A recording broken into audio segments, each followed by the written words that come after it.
సొల్లు శర్మిల గారికి స్వాగతము. ఇక మొదలెట్టండి మీ సొల్లు. నేను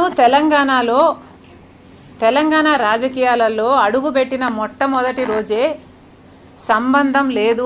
చెప్పింది చాలేక నీకోసం కొండా రాఘవరెడ్డి అన్న వచ్చాడు, ఏదో చెబుతాడంట, విందాము. నీ గురించి చాలా పురాణం ఉందంటగా. రంగారెడ్డి జిల్లా మా తాత అయినా అన్నా రాఘవరెడ్డి, నీకు కూడా ఈ సొల్లు శర్మిలతో తిరిగి తిరిగి నీకు కూడా సొల్లు ఎక్కువైంది. అసలు విషయానికి రా. తాతలు నేతలు తాగారు, ఇవన్నీ మనకు అనవసరము. నా గుండెల్లో ఉన్నది వైఎస్ రాజశేఖర రెడ్డి గారు. నాకు రాజశేఖర రెడ్డి గారు దేవుడు. నా దేవుని రూమ్లో ఆయన ఫోటో ఉంటుంది. ఆమె అహంకారము, ఆమె బిహేవియరు, ఆమె ప్రవర్తన. మీరు చెప్పినది అక్షర సత్యము రాఘవరెడ్డి. ఈమెకు కొవ్వు మదము అన్నీ కూడా ఎక్కువే. సిగ్గులేని శర్మిల ఇలా తయారవడానికి కారణము మొగుడు అనిల్ గారు, విజయమ్మే కారణము. విజయమ్మ గారితో నేను 1:59 మాట్లాడినా. అమ్మ ఎందుకు పార్టీ పెడుతుంది తల్లి? ఎవరైనా ఇడుపులపాయకు వచ్చి ధర్నా చేసిర్రా? ఎవరైనా లోటస్ పాండ్కి వచ్చి ధర్నా చేసిర్రా? ఎవరన్నా? సిగ్గులేని షర్మిల్ని ఆదిలోనే విజయమ్మ గారు చెప్పుతో కొట్టి ఉంటే భయభక్తులతో ఉండేది రాఘవన్న. గ్రహించవలసింది ఏంటంటే తెలుగు ప్రజలందరం కూడా ఈమె ఢిల్లీకి పోయింది. ఢిల్లీకి పోయిన తర్వాత అక్కడ ఎవరు అపాయింట్మెంట్ ఇవ్వలే.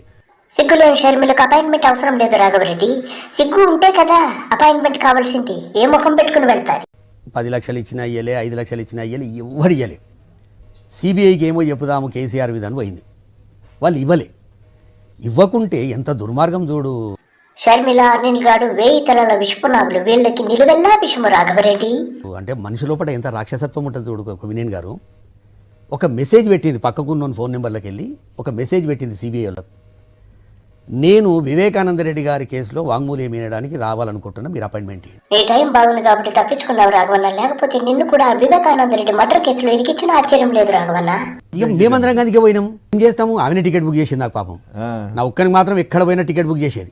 మిగతా ఇవ్వని చేయకపోయేది. వాళ్ళంతా వాళ్ళు అప్పులు చేసి 3 రూపాయల మితికి తెచ్చుకొని టికెట్ పెట్టుకొని వచ్చేది. ఇది ఒక పెద్ద మాయల మరాఠీ రాఘవన్న. నేను విచిత్రపోయినా. అసలు ఏంది సిబిఐ డైరెక్టర్ని కలుద్దామని వచ్చింది, కేసీఆర్ గారు నుంచి వచ్చింది. ఇక్కడికి వచ్చేవరకల్లా ఎవరి అపాయింట్మెంట్ లేదు. ఏది అంటారు చూడు, ఇక్కడక్కడ తొక్కులాడుతుంది. ఏం చేయాలని అర్థం కాని పరిస్థితి ఉంది. ఏంది అని ఆరాధీసిన. తీస్తే ఏముంది, ఆ పక్కన ఫోన్ నెంబర్లోకి వెళ్ళి సిబిఐ వాళ్ళకి నేను వివేకానంద రెడ్డి గారి విషయంలో వాంగ్మూలం ఇద్దామనుకుంటున్నా అని చెప్పి మెసేజ్ పెట్టింది. ఈ సిగ్గులేనిది సునీతాది కలిసి వివేకానంద రెడ్డిని చంపేదానికి కుట్రలో భాగం కూడా అయి ఉంటారు. వాడు ఆ మెసేజ్ నాకు ట్రాన్స్ఫర్ చేసి ఇమీడియట్ డిలీట్ చేసిండు. వద్దన్నా బాగుండదన్న ఇదని. ఇక నువ్వు ఈమెను మనం ఎట్లా మన రాజశేఖరణ బిడ్డ అని యాక్సెప్ట్ చేద్దాం చెప్పుండిగా. అంటే జగన్మోహన్ రెడ్డి గారిని ఏదో రకంగా ఊర్వలేనితనం, అంతే.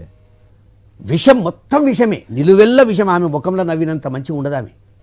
నిలువెల్ల విషం. ఇంకా చాలా. రాఘవరెడ్డి అన్న, మీరు చెప్పిన దాంట్లో ఎటువంటి అసత్యము లేదన్నా. దాని యొక్క లక్షణమే అది. మొత్తము నిలువెల్లే కాదు, ప్రతి అణువును కూడా విషముతో నిండి ఉంది రాఘవన్న. ఇది నిజము రాఘవన్న.